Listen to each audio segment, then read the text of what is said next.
J'ai pas vraiment eu de suivi et je trouve que c'est vraiment cet aspect principal dans mon parcours qui manque, c'est que j'ai tout fait toute seule.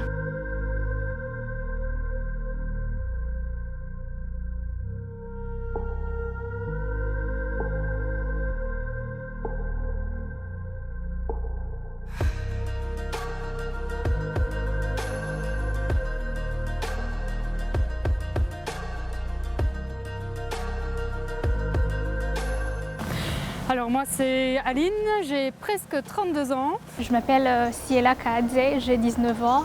Alors quand j'étais vraiment petite je voulais faire chanteuse, donc ça a très bien changé. Pendant l'adolescence je voulais faire infirmière.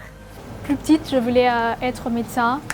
Après j'ai pensé à être psychologue, puis après à travailler dans l'économie. J'ai fait toutes les années alors en secrétariat de la 3e professionnelle jusqu'à la 6e. Donc de là j'ai obtenu le CESI et je n'ai pas fait la 7e, ce que je regrette actuellement. Donc je me suis lancée directement dans la vie active après la 6e et voilà, j'ai beaucoup cumulé des petits contrats, de l'intérim et c'est là que je me suis dit qu'il fallait vraiment que j'obtienne mon CESS et j'ai passé alors le jury central en 2020, en année Covid, et j'ai obtenu mon CESS et directement je me suis inscrite en fait en bachelier parce que même avec le CESS, on continuait à me contacter pour des petits contrats en call center et je voulais plus du tout faire ça, vraiment des petits contrats et d'être juste un numéro. Je voulais vraiment un métier qui a un peu de l'avenir et de me concentrer sur un métier, une carrière et en même temps faire quelque chose que j'aime bien. J'ai fait l'école maternelle, primaire et secondaire au Burundi, là où j'étais. Et puis en 2020, je suis venue ici en Belgique. À l'école secondaire, j'ai fait les maths physiques. Et quand je suis arrivée ici, j'ai commencé par faire de petites formations en informatique, Word, Excel, PowerPoint. Et donc j'ai aussi fait une formation de 2 mois sur la découverte des métiers de la data.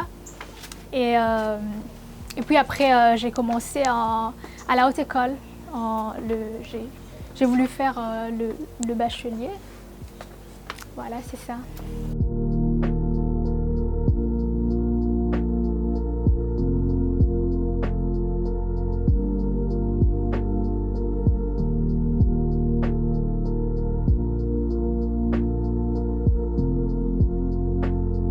J'ai cherché les informations moi-même, j'ai pas vraiment eu de suivi et je trouve que c'est vraiment cet aspect principal dans mon parcours qui manque, c'est que j'ai tout fait toute seule. Non, j'ai pas vraiment eu de difficultés parce que je me suis informée. C'est vrai que quand je suis arrivée ici, je ne savais pas exactement ce que je voulais faire. Et il faut dire que la formation que j'ai faite sur la découverte des métiers de la data m'a permis d'avoir une vue d'ensemble et de vraiment cibler ce que je voulais, au moins savoir dans quoi je voulais en fait travailler après. Au niveau du bachelier que j'ai choisi, en fait au départ, quand j'ai obtenu le CESS, je me suis dit bon, je suis douée en quoi? Donc j'étais active sur les réseaux politiquement, je co-gérais un site internet, j'aimais bien chipoter un peu à tout ça.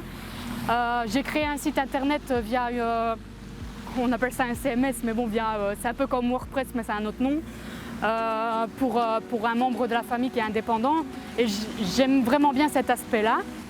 Et au départ, je devais juste faire un cursus en 2 ans, donc c'est pas un bachelier, c'est un niveau en dessous, c'est un brevet, juste en web, juste création de site web.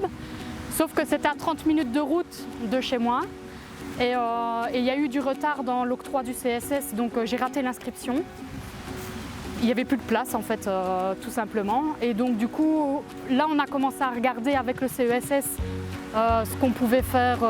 C'est là que je dis que mon mari m'a aidé à trouver parce que pendant une journée complète, on était sur notre ordinateur tous les deux à chercher quels sont les cursus qui pourraient m'intéresser, me correspondre. Et on est tombé sur celui-là, à la HEPL, le bachelier en infographie. Alors quand je suis arrivée ici en 2020, je suis allée au CIEP pour essayer de m'informer, savoir qu'est-ce que je voulais étudier. Alors ils m'ont conseillé d'aller au salon d'information. Le CIEP, en entretien individuel ou autre, jamais. En fait, j'ai trouver quelques infos sur leur site internet, en fait pas mal d'infos sur leur site internet.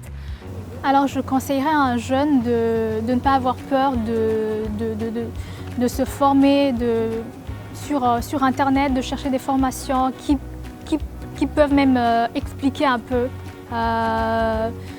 pour qu'ils aient une vue d'ensemble et savoir un peu qu'est-ce qu'ils veulent, vraiment de chercher et aussi de ne pas avoir peur.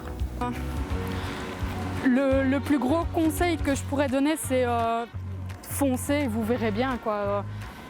Enfin, voilà, peu importe le parcours que l'on fait, on peut changer en cours de route, on peut tout tester. S'il y a plus d'accessibilité pour avoir une orientation ou autre, eh ben, allez-y. Vaut mieux avoir des conseils que rien du tout, et même si on n'a rien du tout, c'est pas grave, on peut recommencer. Ben, oui, le but premier, c'est de terminer le bachelier en espérant du premier coup. Donc même s'il y a des examens de rattrapage, au moins de les réussir en deuxième session. Parce que, ben, oui, mine de rien, 32 ans, se lancer dans la vie active, j'aimerais vraiment bien. Et en fait, le but, c'est de me faire engager dans une société, essayer d'avoir une longue carrière dans celle-ci, en tout cas m'investir et évoluer dans celle-ci. Mais aussi, un des buts qu'on a avec mon époux, c'est de se lancer en tant qu'indépendant et d'avoir notre propre agence web à nous deux. En tout cas, on croise les doigts pour que ça fonctionne. J'aimerais finir le bachelier, ensuite me spécialiser dans le data analyst et après travailler dans ça, soit en tant qu'indépendante ou pour des entreprises.